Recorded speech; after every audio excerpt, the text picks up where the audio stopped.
And with the large investment in America's water infrastructure in history, we are going to see this through and get this work done. Specifically, we invested billions of dollars in flood and drought resilience for communities across our nation, in water treatment plants like this one, in removing every lead pipe in America. And just last week at the White House, I convened union leaders and utility providers and state and local elected officials to strategize about what we will do to implement these investments, to make sure that we move as fast as possible to get this work done. And This is the People's Water Board Coalition Water Wednesday webcast for February 8th, 2023. Welcome, welcome, welcome. We are back again, beloved community, with another installment of the People's Water Board Coalition's Water Wednesdays webcast. I am here always with my beloved co-host, Valerie Jean Blakely, and I will not forget our man behind the scenes, our tech guy, Lou Novak. And today, people, it is not hard to talk to this guest. It is not hard to introduce her. She is family. We have been fighting against atrocities for people in poverty for many years together. We have a personal connection. We were involved in Black Women Win Michigan together, and she is currently working as the partnership coordinator with Michigan MCLV, which stands for Michigan League of Conservation Voters, and she is also a housing and water expert. She is just, I don't know what to say. It's not enough that I can say about her to convey how privileged I am to speak to her again. She is a dynamic powerhouse. She is my superwoman, personal shero, Miss Roslyn Ogburn. Thank you so much for being here. No, thank you, Nicole and Valerie, for the invitation. You already know when you guys asked me to come on, I was like, yeah. Thank you. It is an honor. So like I say, I feel like I'm with fam, and you already know, we say, let's go, ladies. Let's do it. Let's go. You know, it's a short show, and I want there's a lot that you that we want to talk about with you. Your brilliance in the work that you do every day changes the world for everyone, and makes it better. And we really, really appreciate you. You know, thank you. You guys are amazing. You know, y'all don't stop. So come on. I feel like I'm among this homage of these amazing queens of warriors that have been deputized to do this work. So right. Yep, that's why we're fam. Yes. So I want people to kind of understand a little bit about who you are and how you started in water work. Can you tell us a little bit about who you are and how you started? How you got started? What sparked that fire? Yes. So first and foremost, I am a mother of 5. And so I started off as a parent organizer, getting engaged and following my children to their classroom. But as I started to build my engagement, I identified that there were certain pieces that we had to get engaged about, the political and the voting process. So I think Prop 2, moving affirmative action, was the first piece that started to me get fired up. And then I got engaged with Michigan United. Right. And Mama Emma Lockridge piece specifically towards shutting down Line 5. And then also I picked up another contract piece through my nonprofit Next to Detroit, getting our pieces towards the care and so forth. But that divine inspiration towards what we call Mama Emma and getting more clarity about this basic line that was older than my mother almost at the time and needed to be shut down. But then connecting the air quality. That's right.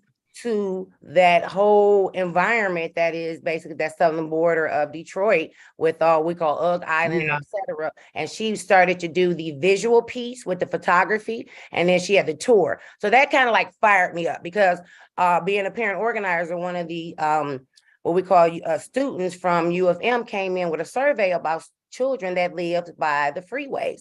And it was an asthma survey. So like you can get $25 for the car if the parents did the survey. And come to find out, like 80% of the children that lived right off of Southfield Service Drive had asthma. And 80%. 80%. Right there. right? And so what I think why we know is so why we have to come in talking about multiple levels of the impact, because they all intersect, right? These Yeah. companies that put things in our water, but also they're putting things in our air. You get what I'm saying? And Yeah. so, but then they don't put other systems that help protect. And so that's how what got me fired up. And then I got with Detroit Action, became the housing organizer. Then of course, started volunteer with Sierra Club. Now connected with the Environmental Caucus. I am the Detroit Climate Equity Council member for Detroit, for District 7. And now we say the partnership coordinator for Michigan Leagues of Conservation Voters. So it's all tied in together. And then you ladies, connected with other organizations that are doing the work. We the Yeah. People Detroit with Mama Monica, right? You Right. know, to me, the one that started this deputization and understanding that if they're not governors of our water, of Yes. the lands and the protections, because some of the things that they put in our communities, we don't even know what they are. They're just like ugly buildings, but Yeah. they're put there by corporate greed. And if we don't fight against them to remove them, you know, they will actually start growing more, and it's our community that be impacted. So I got to give her accolades and uplifting All for that. her and Mama Lila, Yeah. right? Mama Lila being that You can't forget Mama Lila. come on, God bless her heart and her soul, but her spirit continues to fire on. So I had to bring her in the room also, ladies. That's right. Yeah. You know, I think that's when that's how we met, was a Line 5 fight, right? With Emma. Emma's a dear friend of mine. And I think the People's Water Board connected with the Michigan League of Conservation Voters to pass the lead and copper rule here in Michigan as well. So Absolutely. we've been friends in the street for a long time. Both organizations have been. Mhm. Can you tell us a little bit about the Michigan League of Conservation Voters and the water work that they're doing and that they're organizing around, and, you know, kind of the essential work, the important stuff? Yes. Yeah. So, you know, of course, got to rag on my org. So, Do it. of course, got to bring Michigan League's conservation voters up to the forefront for those that don't know their impact and their work. So they are an organization focused on air, water, land, and votes. We've been established about 17 years. Lisa Wozniak is our executive director. I always say, as I said, I'm a mother of 5, one daughter, 4 boys. She's a mother of 2 boys, right? So I say that because when we say we do this work, mama's at the table, right? That That's is right. her burn, and that is her passion also. And so, but we're a team of 41 individuals that focus throughout the state.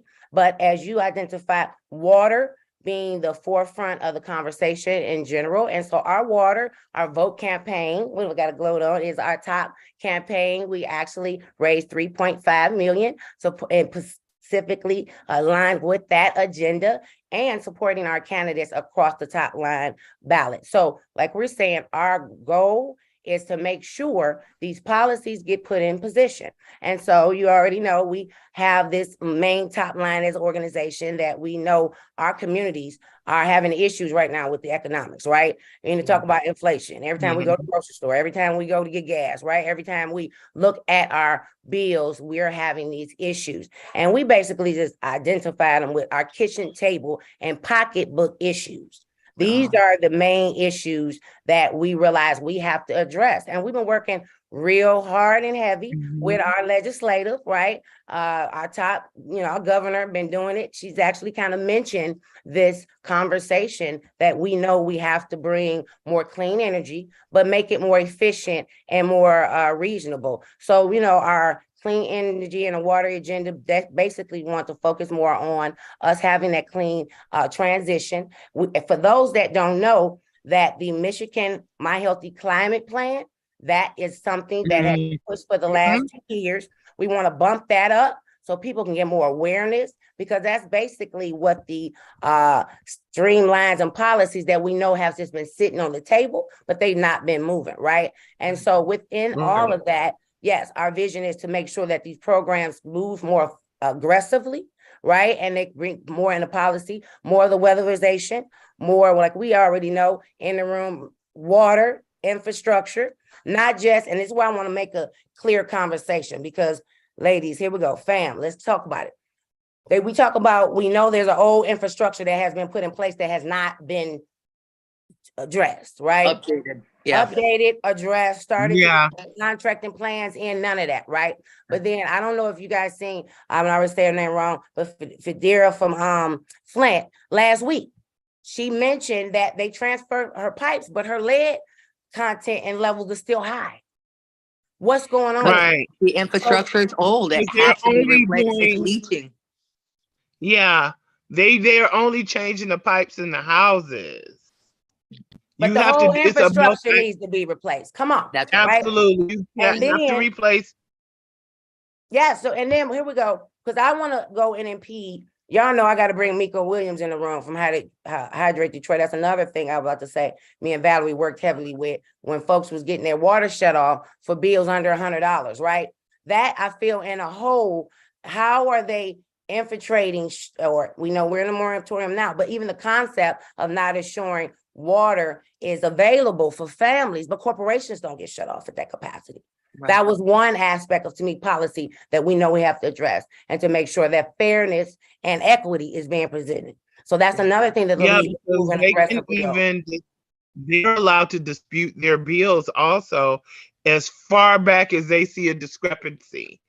Most residents are not allowed to dispute their bill, and if they are, it has to be the bill within the last 30 There days. we go. So that's fairness, that's equity. Those are the conversations we want to bring up, right? And then, Yeah. like we said, And just so folks know that the moratorium has ended. It's ended. We're It right now ended. kind of, Yeah. it Thank totally you. ended. So we're in that situation. It's 60,000 homes are in jeopardy of having their water shut off, and that's upwards Yes, they to are. 100,000 people. I want to talk more about that, but I definitely want to get to the federal dollars that are coming in to upgrade the infrastructure that's like earmarked for that, and what it looks Absolutely. like for us to be able to use that and where it's coming from. If you could just speak on that a little bit. And I definitely want to talk about, you know, How what directly equity impacted looks people right. can make What's the directly impact? What's the direct impact of that? So yeah. Could you Thank tell us you. a little bit about like the federal dollars that are coming in and how, you know, how we're going to be able to access them to actually put them on water infrastructure? Absolutely. And just like we were saying, wanted to have like a clear that conversation from those different levels of how we're impact, because the league focuses, like we're saying, for us making sure we have access to the transition to the clean energy, making sure, of course, we have the jobs, like I was saying, those contracts, but then our health, right, and our future. But in that, we know beyond the local and the state programming and funding that we had an Inflation Reduction Act that was passed that is right now about to send down throughout our states over $500 billion. Like when we pause and think about that, but we really don't have an apparatus or structure for a lot of our organizations that have been doing the work to be able to receive and capture those dollars. So I had the privilege with for Green for All and Dream.org to go to California, Fresno, for the Catalyst Conference, right? And so it specifically started talking about or giving examples with a transformative climate communities, which across the country, this policy was basically kind of like a pre-thought of being able to have dollars specifically towards getting positioned towards climate change, right? And so the bill, for those that would like to look up, is 2722 in California. But within our aspects, like we know that money's coming, but as Justice 40, for those that may not be aware, they can Google and look that up.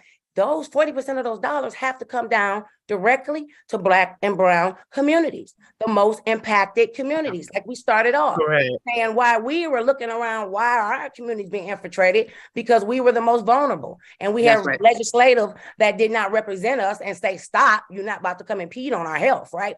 So the league has allowed us to be the opportunity to be educational towards our other organizations that we have been previously working with. I mentioned to Valerie that last couple of months, we've been organizing with We the People Detroit, with Detroit Action, with Green in Detroit, with the Sierra Club, all the other major environmental orgs that have been doing the work, but not getting a lot of the support that they need to work together. Because we realize, this is my verbiage, we had the wheels, but we might not have the bolts to put it on the car, right?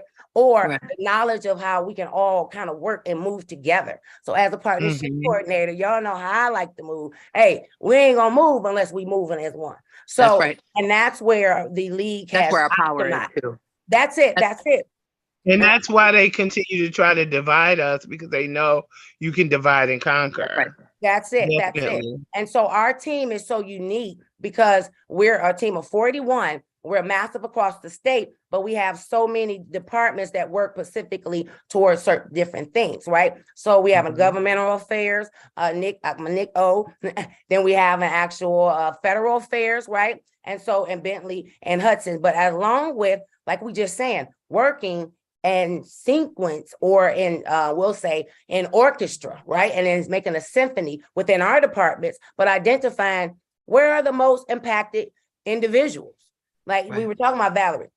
In Right. southeastern Michigan, right? Now we know we got Flint, we know we got Ben Harbor, now we realize Grand Rapids, Muskegon has, these pockets, but the largest demographic of community that has their voices being left out and constantly is southeastern Michigan. So we said, you know what? Yeah. Board's already been doing the work. Let's intentionally use some of these dollars that we're getting from this program, right? And capture them and then come to them first. Because y'all know how I flow. We're not gonna do nothing till we hear what they're asking Together. for Right. and make sure that they're in a line, because they might have policies they created, but did not have those legislators that Right. were People to aligned help at the get it time. passed. And Yeah. as we said, Yeah. the league has identified that the top line candidates care about conserving water.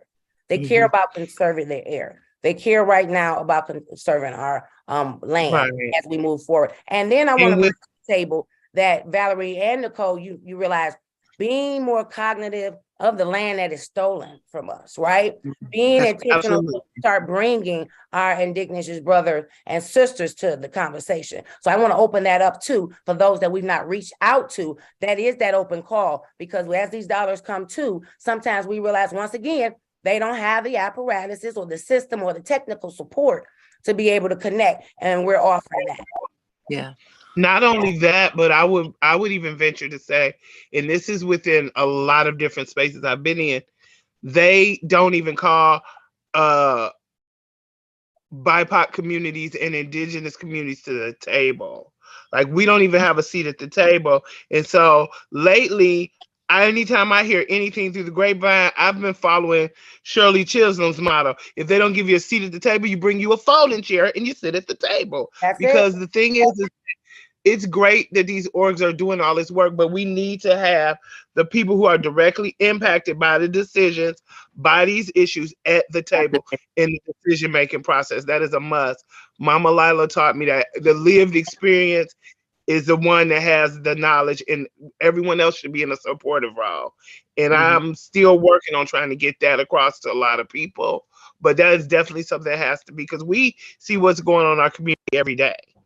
Absolutely. And I'm glad you said that, because so I'm the partnership coordinator and our partnership director, Shannon Rashan, and we've been intentional as we've been going into rooms saying our executive director, Lisa, our political director, Bob, they know that our community's been left out. They That's right. know as we move forward, we can't without being more inclusive, right? And then being intentional for setting up this space. So Yeah. like you Yeah. just said, it's no longer being allowed, but to say now is the time. But being, like I say, I hate to say, but just tooting the horns and saying we're out here and we're being focused on building us together. Because as organizers, we already say, can't come at poking at you. But if we got fists, which is That's us build coming together, you better watch it out. And so like we're saying, we have the state, we got the Senate right now. So like we're saying, we making sure we focus on transferring towards those clean energies, our jobs. And y'all already know we got to focus on our health, because if we don't have Yes, health, absolutely. we don't have nothing. We That's right. need our health. But bottom line, why isn't water human right? So once again, within these dollars, I think as we educate and bring these conversations, we know our community sometimes tap out if they Yeah. don't feel like you Yeah. want something that's really connecting to me. So Yeah. that's another reason why I'm thanking for the opportunity for us to address this, because Valerie, you just lifted up the moratorium over. Like it expired, what? Yeah. Like you said, what, last month, right? Yeah. So The 31st of December. yeah, so yes. Yeah, and And they're then not being clear. They're not being clear about what the next move is, because you had one guy from the water department get on the news and say, right after a protest, mind you, Yes. That, well, we haven't started sending out shut off notices. We want people to sign up for the Lifeline plan, the so-called water affordability plan, right? And then the very next day Yeah. at the Board of Water Commissioners meeting, Gary Brown said, "Oh, we about to send out water shut-offs." Oh, yes, we are. And he was Not pissed only because we were that, still, but he let's was be pissed because we clear. were still at the table asking or demanding that it be right.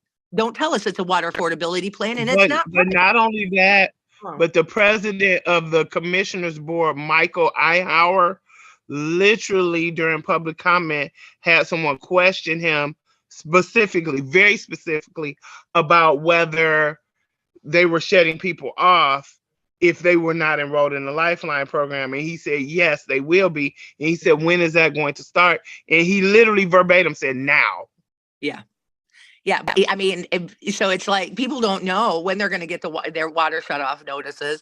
Like I said, upwards of 100,000 people with water insecurity in the city of Detroit. And I don't, that kind of insecurity, that kind of trauma that you go through, that makes, everybody's life hard. It's lifelong. The trauma doesn't go away anytime soon. You end up carrying it with you for a long time, far after your water gets turned back on. Don't let it be off for like 5 days and have to carry your own water and try to manage it yourself, because that's the hardest work I've ever done. You know what I mean? Try Like 8 this is, weeks. yeah, And just Try even 8 know it, weeks. and I know we're Right. about to get ready to close out, and I'll bring myself into the room. So our league, we have this part of our huddle. We identify those that live the mission or our tenacity, right? And so, like you just said, we live, ladies, our mission every day. Yeah, And yeah. as a homeowner, what did we just realize? Our temperatures went up and down. A couple of years ago, my pipes busted almost 3 years straight in a row, hmm we were going through polar vortexes. right? Yeah. No Climate change. funding. Come on, no funding was available. Nothing. We had to pay that out of our pocket. And it And took so I- people months and months and months to bounce back from it.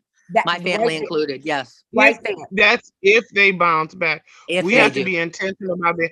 There are people Right. who have went through incidences such as the pipes bursting, such as suffering through a water shut off, that have never recovered. I have never recovered from being shut off. Right. My credit score is I don't even know what that is anymore. I don't think I even have a score. Yeah. I've seen people who have literally left Detroit because they just knew they weren't ever Because of going to that be able to large pay that water bill, and it's a lock and put the federal hold on your house. Yes. Yeah. Yes. Yeah. And so that's why I wanted to expound more into this, because we know the layers of this impact. And then what we just said, Yeah. federal hold, that's on my house. So now I lost my house. Yeah. What did we just say? Intersectionalities and how this connects. So Yeah. I just wanted Yeah. to, like we say, lift up the Michigan League of Conservation Voters. As we engage, we're engaging the whole state. But like you said, we've identified the most impact communities are Black and brown. And they've Yeah. been left Yeah. out off the table. They off the table, out the room. And it's time now, specifically towards those federal dollars that that are coming down. We need more support. We need to start talking it in our own conversations. When we look at our bills, right? We say our kitchen table, pocketbook conversations. When I get that water bill, and then once again, before we close out, I had to say out loud, I'm from Detroit, but we get 3 water bills. Yeah. We pay for the water we drink, the water we flush, and the water that come from heavens. They looked at me like I lost my mind, right? true. They don't do. experience that, No. right? They got, Because they it's got so broke. You see what I'm saying? So when we talk I about agree. our issues, then we get better. So that's Yeah. what we're going to start having more opportunities. You guys are definitely on board. Me and Valerie has connected more. So Do like it. I said, we're going to get more stuff involved. You already know. If for those that don't know how to get in touch with us, an here we go, cv.org is the website. They just updating and doing all type of stuff. And we definitely want to get on board. And then Valerie, I must say, are you guys free on February 24th? I I did see can't that be. you sent me that flyer, right? I can put it in the that's a flyer you sent me? Yeah, no, that's for the Black History event. I want to Okay. invite you. I'm asking you free first before I send you that. Send it to me. Send it to me and I'll put it Yeah. out. Yeah, so And the I want league. I want to make sure that we give people a call to action. How can people get involved? the water work that you all are doing, just go to the website, or what's the call to action here? Because I don't want to leave until people know how they can get involved. Yes, Yeah. thank you very much. Thank you very much. You know, I was about to go right into our event. But yes, the call of action, if you want to volunteer, if you want to get on board, go straight to our webpage, which is MichiganLCV.org. And you can go over to the menu bar, drop down, they have a whole host and a list of things that you can get connected with if you want to volunteer, if you want to just be a member and start getting our emails and so forth. We send out weekly stuff. All right, like I say, media team is amazing. And then also, like I was mentioning, on February 24th at the Centric Place, we're hosting a Black history celebration. Hopefully this will be an annual event, but if you guys can, don't have that day booked already, about 5 p.m., come on, stop by. And like we're saying, just uplifting some of our Black elected officials and the history of our Black caucus, but also, like we're saying, want to connect with our environmental Black and brown organizations that have been doing the work, right, for years.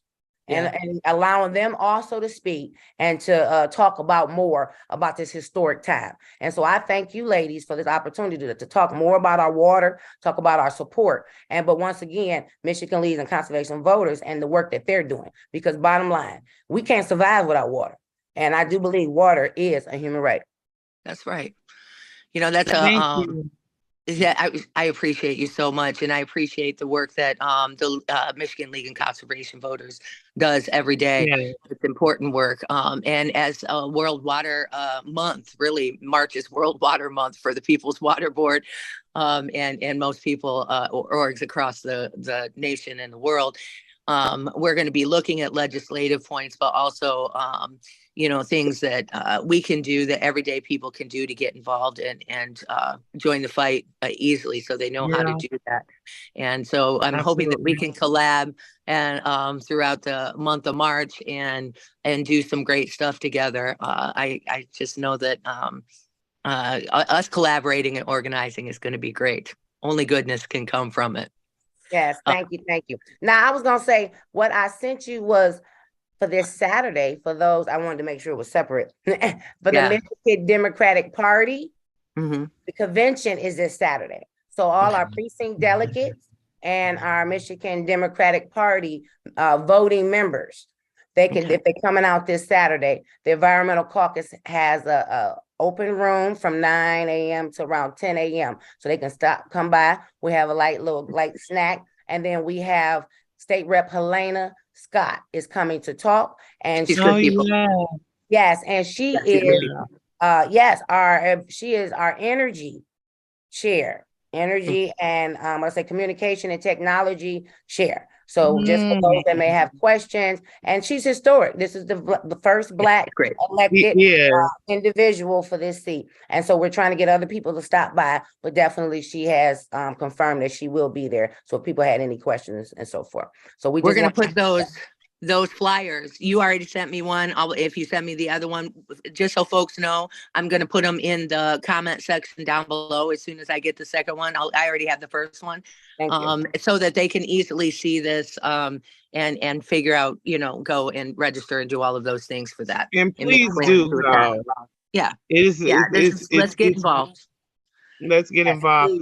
That's the only way we're going to change things, is we have to do it ourselves. That's it. We have to. And I thank you ladies for this opportunity and this platform, this conversation that you provide weekly. We definitely have to have you back, because there's so much more. I can just see it that you can just tell us. Yeah, we could talk for a couple hours for sure with Roslyn and all the work that she does. Nicole, I want to thank you for always going on this journey with me every week. It's special, and it means a lot to the whole coalition in the community. Roslyn, thank you for being my hero and doing all the work that you do. I love you very much. Folks at home, look out for each other. Try to take care of each other. These are hard times. And so be gentle with each other. Give each other some grace and try to stay afloat. Bye. Absolutely.